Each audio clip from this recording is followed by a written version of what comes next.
Bueno, vamos a conversar de la situación económica y de sus proyecciones con el expresidente del Banco Central, el economista José Gregorio, a quien le agradecemos de antemano que esté con nosotros en vivo aquí en Mega Noticias Plus Prime. Bienvenido, gracias. ¿Cómo está? Buenas noches. Buenas noches. A ver, un IVA en junio tan pequeño porque 1,3% es bajo, y si uno mira lo que llevamos en el primer semestre, 1,7%, hace prácticamente imposible alcanzar el techo, digamos, de la proyección de crecimiento de 3,5%. Tendríamos que conseguir, corrígeme si me equivoco, como 5,2% por lo menos en la segunda parte del año. ¿Aún así es posible? Es difícil, yo diría que es muy difícil llegar al 3%. Desafortunadamente hemos tenido un primer semestre bastante más lento, con cifras por debajo de 2%, si uno mira en trimestre, en semestre, con lo cual necesitaríamos tener cifras mucho más cercanas al crecimiento de 4% en segundo semestre para llegar a cifras cercanas al 3%. Yo creo, lo he dicho, que vamos a estar más cerca del 2,5%, sí con un segundo semestre mejor. Hay una cosa de base, sobre todo los mediados de año pasado, esto es un poco más plano, y eso significa que una vez que empiezas a crecer vienes de una base floja, pero cuando pasan 12 meses empiezas a ver un crecimiento un poquito más sólido. Así que yo creo que vamos a tener un mejor segundo semestre. No existen, y eso es como importante cuando uno trata de entender qué está pasando, señales de vigor, así cuando uno lo trata de mirar en la cosa más cercana a diaria, no hay señales de mucho vigor. Y eso yo creo que es lo que desafortunadamente nos acompañó este último mes, con algunos elementos sorpresivos, pero en general esta cosa con muy poco dinamismo en la economía. Porque una de las cosas que se menciona bastante, ya vamos a hablar de la guerra comercial con China, evidentemente, y los factores externos, si se quiere, es el sector minero, que se vio afectado efectivamente a comienzos de año por ciertos elementos bien puntuales, la huelga en Chuqui, por otra parte aluviones que paralizaron parcialmente al menos ciertas faenas, pero se dice el sector minero al menos ahora se está recuperando. Si uno desagrega o mira un poquitito las cifras del IMASEC, se da cuenta de que al menos no tiene cifra negativa, sino que 0,3% de crecimiento en junio. Ese podría ser un pequeño atisbo, pero ¿quién nos podría hacer pensar además que este segundo semestre debería ser mejor que el primero? ¿Qué otros elementos están ahí arriba de la mesa? No, yo creo que algo que ha sido como... Hemos tenido actividad particularmente débil, actividad comercial, industrial. Uno espera que en cierta medida se recuperan. Yo no veo una fuerza, y cuando uno mira el crecimiento de la economía en un periodo un poco más largo, uno ve que tenemos problemas de baja productividad, de lenta creación de empleo, a pesar del aumento de la oferta que tenemos. Y tenemos problemas un poquito más de mediano plazo que simplemente decir que lo vamos a resolver rápido. Con todo, sí hay que aclarar que yo creo que algo que nos debería ayudar, y nos debería ayudar de manera relevante, es el relajamiento política monetaria que partió haciendo hace un par de meses el Banco Central. Probablemente continúe, van a preparar su informe de política monetaria, y muy probablemente, por lo que uno ve de las discusiones previas en la reunión de política monetaria, hay bastante potencial de que haya un relajo política monetaria. Hemos tenido una inflación baja, contenida, no hay riesgos, por lo tanto, precisamente lo que en situaciones así los bancos centrales tienen que hacer es bajar tasa. Y es algo que está pasando en todo el mundo. Ya lo hizo la Fed, lo están haciendo muchos bancos centrales. Creo que particularmente hoy día es particularmente importante que los bancos centrales, como se dice técnicamente, vayan adelante la curva, vayan rápido, porque el riesgo que tenemos es que se nos acabe las municiones. Para ponértenos en serio, en las recesiones anteriores, esto es común, en las recesiones anteriores, hasta la del 2009, en las tres anteriores, si uno miraba a Estados Unidos, bajaba la tasa de política monetaria en 5 a 6 puntos porcentuales. Estaba en 7, llegaba a 2. Estaba en 5, llegaba a 0. Hoy día la tasa llegó hasta 2,5, tiene un espacio mucho menor para bajar tasa. Claro. Nosotros en la crisis financiera... O sea, ni hablar de la Unión Europea, que está ahí en 0. Nosotros para la crisis financiera, el año 2009, bajamos la tasa, yo estaba en el banco, bajamos la tasa de 8,25 a 0,5. Prácticamente 8 puntos de baja de tasa. ¿En cuánto tiempo? En un periodo de 7 meses más o menos. En 7 meses. Partimos en enero y en julio la teníamos ya en el suelo. ¿Qué es lo que pasa hoy día? Hoy día uno está en 2,5, llega a 0, eso es lo que llamamos que hay poco espacio. El cambio de tasa es mucho más limitado. Por lo tanto, es particularmente importante el riesgo que uno corre, que lo que normalmente los bancos centrales van haciendo es que van bajando un poquito y van mirando, bajando un poquito y mirando para no equivocarse, y de repente paran. El riesgo que tenemos ahora es que si uno sigue bajando un poquito, mirando, de repente mira, se deteriora y se le va a haber acabado el espacio de baja tasa. Es un buen Por lo punto tanto, creo que es un poquito más... Gracias. José Gregorio, muy interesante es que esta explicación, porque, a ver, primero lo voy a partir mirando desde afuera, en Estados Unidos, para luego traerlo de vuelta acá a la decisión que ha tomado el Banco Central. La Reserva Federal, la Fed, por primera vez en una década prácticamente, toma una determinación de bajar la tasa. Y vemos que hay un aumento incluso en la bolsa, pareciera que la sensación ambiente es bastante alegre. Y viene Donald Trump y aplica nuevos aranceles porque fracasan las conversaciones con China en una cuestión que nadie vio venir, 10% por más de 300.000 millones de dólares, y esto obviamente que tiene un impacto de vuelta y como que todo el mundo literalmente se desanima. Que hay lo que dices tú además tiene una connotación más interesante todavía, a ver, que la tuve con unos amigos, unas discusiones en un centro en Estados Unidos que tengo, y que era lo que participo y que estábamos hoy día en discusión. Y ocurre la siguiente paradoja. Cuando el fisco, entre comillas, se porta mal y empieza a gastar mucho, el Banco Central aprieta y lo disciplina. ¿Por qué lo disciplina? Porque como la expansión la está haciendo lo fiscal, lo monetario tiene que contener. Se compensan. Ahora la situación es todo al revés. Claro. O sea, la Fed baja la tasa y Trump viene con una medida, con alza de aranceles, que genera suficiente incertidumbre, que debilita más aún la economía, que genera más presión para que sigan bajando la tasa. Uno podría pensar que incluso lo hizo con su qué, porque de hecho el presidente Donald Trump va y también critica la Reserva Federal porque dice que en el fondo no esperaba otra cosa, es como podrían haber hecho más, en fin.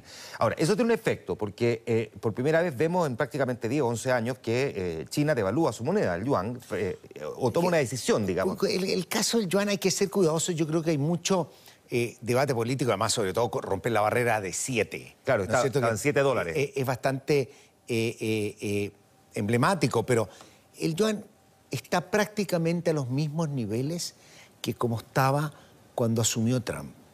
Se fortaleció durante un tiempo, que era lo que uno esperaba que ocurriera, pero después se mantuvo relativamente estable y existe la sensación, nosotros no conocemos el detalle, de que el gobierno chino, el Banco Central, ha estado sosteniendo el yuan para que no se deprecie, para que no se debilite. Perfecto. Y lo único que pareciera, por eso tengo que decir que no tenemos, lo único que pareciera que hizo hoy día José Alquima, no lo sigo sosteniendo. No lo sigo sosteniendo. Y se deprecia un par de puntos. Nada dramático, pero se deprecia, entonces da la impresión de que se están retaliando. Pero es lo que uno esperaría que pase. Cuando una economía se cierra, lo que está pasando hoy día, ¿no es cierto?, está teniendo, se debieran, cuando una economía más cerrada tiene un tipo de cambio más fuerte. Lo que está pasando en el caso de China, le está costando mucho más vender sus productos, tiene que abaratar su moneda. Ya, ahora, aquí se la vuelta un poco larga, pero requiero de su experiencia, José Gregorio, usted es el que sabe.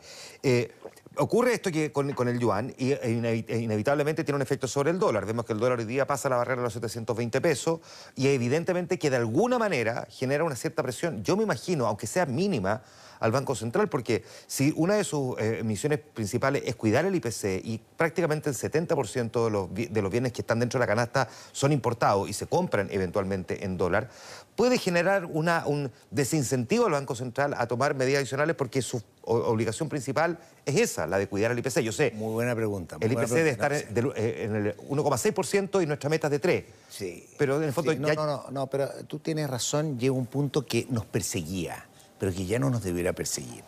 En el pasado, hace 20, 30 años, cuando las monedas eran tan manejadas, la moneda y la inflación iban muy juntas. No uno a uno, pero se depreciaba la moneda, había inflación, porque en el fondo la moneda siempre estaba estable e iba subiendo con los precios. Hoy día las monedas flotan. Claro. De nuevo, yo no quiero volver al 2009 porque esto es como que uno se quedó pegado 10 años atrás, pero el 2009 nosotros tuvimos el tipo de cambio en marzo del 2000, en marzo del año 2008 tuvimos el tipo de cambio en aproximadamente 430 pesos. Con Lehman Brothers en agosto-septiembre debe haber llegado a cerca de 700 pesos. Nosotros bajamos tasa con el tipo de cambio en 600 pesos y la inflación venía de caída. El efecto inflacionario en una economía como la chilena, donde hay flotación, donde parte importante probablemente lo que está pasando hoy día con el tipo de cambio es un poco de sobrereacción y acomodo, nadie está remarcando sus precios de un día a otro. Por supuesto que esto ocurre Y por supuesto que hay traspaso a inflación, pero hay dos cosas importantes del traspaso. El traspaso es acotado, o sea, las cifras son que de cada punto de depreciación tú puedes tener 0,1, o sea, no son magnitudes bastante más atenuadas. Y en segundo lugar son transitorios, porque tú subes los precios y se devuelve, y la meta del Banco Central es a 2 años. Por lo tanto, la amenaza que genera esto sobre la inflación es bastante menor, y es lo que hemos visto en el mundo entero. Y por último, algo que es bien importante en economía, más que preguntarse si está subiendo o bajando, es qué lo está causando. ¿Qué es lo que está causando la debilidad del peso? La debilidad del peso la está causando una debilidad global, particularmente debilidad en la economía emergente, caída del precio del cobre, de manera que su impacto inflacionario que uno podría esperar es menor que si está ocurriendo por causas más de origen inflacionario y monetaria. Claro, ahora, es cierto que también el gobierno cifra en parte su esperanza de una mejor proyección para el segundo semestre, en que la baja de la tasa está impulsando de alguna manera la actividad de la construcción. Pero no es solamente eso. Hoy día el ministro de Hacienda, Felipe Larraín, decía que entre las cosas que él proyecta que deberían funcionar mejor, y déjeme aquí preguntarle en su mirada también de cómo funciona la política vinculada a la economía, es que avancen las reformas del gobierno, que el hecho de que las reformas no hayan salido adelante de alguna manera también ha frenado el mayor crecimiento económico. ¿Uno podría realmente atribuir a eso? ¿Estaban puestas tantas expectativas? Yo creo que sí hay un punto importante que levanta el ministro, y que yo creo que es un punto que todos lo vemos. Y es que hay un componente importante de lo que está pasando en el mundo que es interno. Y que nos tiene que hacer pensar un poco más, que tiene que ver con la incertidumbre. Pero yo quiero ponerlo con la capacidad del sistema político general de avanzar en un clima de progreso, de rigor, de mayor crecimiento. Te voy a poner un solo ejemplo. A ver. Así bien sencillo, que me ha llamado la atención. El otro día traté de estudiar un poco y debo decir que no encontré todos los antecedentes, pero es la discusión. Estamos discutiendo un proyecto de reforma laboral, de reforma previsional, que a mi juicio es fundamental, que va a subir en 4 puntos, al menos, el costo laboral a las empresas. Se va a hacer gradual, lo vamos a hacer gradual en un periodo de muchos años, porque no queremos impactar el empleo aumentando los costos. Exacto. Pero al mismo tiempo se discute un proyecto que dice, bajemos la jornada laboral de 44 a 40, que sube el costo en 10% de una, sin ver qué es lo que está pasando. Pero en una economía que además, si hay algo que hay que enfatizar más allá del crecimiento, que su creación de empleo en los últimos años ha sido extremadamente floja. Nuestra tasa de creación de empleo, incluso cuando crecíamos cerca del 4%, es cerca del 1%. No somos capaces de absorber a todos los chilenos que están en la oferta de trabajo. Entonces, estamos encareciendo el empleo. Entonces, seamos un poquito más rigurosos y pensemos las cosas un poquito más en general. Como que nadie lo estuviera viendo, claro. A mí me llamó la atención porque yo me puse a ver si habían analizado la discusión del caso francés. Esta fue una discusión que ocurrió hace muchos años en Francia, precisamente a raíz del alto desempleo, como lo hacían. Hay estudios. Yo conozco incluso a la gente que escribió estudios en esa época muy interesantes, y yo traté de ver simplemente si eran... Pero no se discute, o sea, estamos haciendo... Entonces, hay unos que dicen, sí, va a subir la productividad. No va a subir la productividad, pero solamente una noción o una suposición, y no hay nada de evidencia concreta. Y en particular, cuando te voy a decir una cosa, yo creo que efectivamente estamos yendo a un mundo donde uno puede ajustar la jornada. Pero uno no puede las dos discusiones al mismo tiempo. No, claro. Además que no podemos discutir la jornada, decirle a los empresarios, ustedes que necesitaban tener 50 horas de trabajo, 60 horas de trabajo, ahora va a tener que tener más turnos, o va a tener que... O sea, lo que uno necesita, y es precisamente lo que hace el proyecto de reforma laboral que propone el gobierno, y hay que decirlo, que agrega flexibilidad laboral con reducción de jornada. Eso es lo que a uno le permite adaptarse y mitigar los aumentos del costo del trabajo. De manera que yo creo que, entonces, con este ejemplo, así que porque uno lee miles de ejemplos a veces lo que es la discusión, pero este ejemplo económico, como bien sencillo, yo creo bien como importante hoy día, uno dice, ¿qué capacidad tenemos todos de estar discutiendo realmente las cosas importantes? Creo que en la cosa previsional se está avanzando, todavía hay que limpiar algunas cosas y todavía hay bastantes cosas como ideológicas con un poco fundamento, pero se está avanzando. En este tema laboral como que se abrió. Después tenemos problemas, a mí me llama la atención en materia de crecimiento con la extrema judicialización. Sí. Uno no sabe si pierde un juicio en una parte con un tribunal, va después al Tribunal Constitucional, lo reclama la Contraloría. ¿Cómo vamos resolviendo? Yo creo que tenemos problemas como un poquito más profundos. Creo que es cierto pensar de que hay como un problema político global de hacer buena política económica y de hacer cosas que tal vez en el pasado, en su momento, se hizo de alguna forma. Hay algunos que hablan, se hacía la política de los consensos, yo creo que también podía hablarse de la política, de repente, la colusión. O sea, yo no estoy seguro, no miro con ese romanticismo el pasado. Yo creo que tenemos que mirar un futuro muy distinto que nos ofrece miles de oportunidades, pero que tenemos que ser un poquito más rigurosos. Bien clarito, imposible más claro. Esto va a quedar disponible dentro de poco en nuestra web en meganoticias.cl para quienes quieran volver a revisar la entrevista con José Gregorio, que además nos hace una proyección bastante clara sobre el escenario que estamos pisando en estos momentos. José Gregorio, un placer tenerlo sentado aquí en el estudio de Mega Noticias Plus Prime.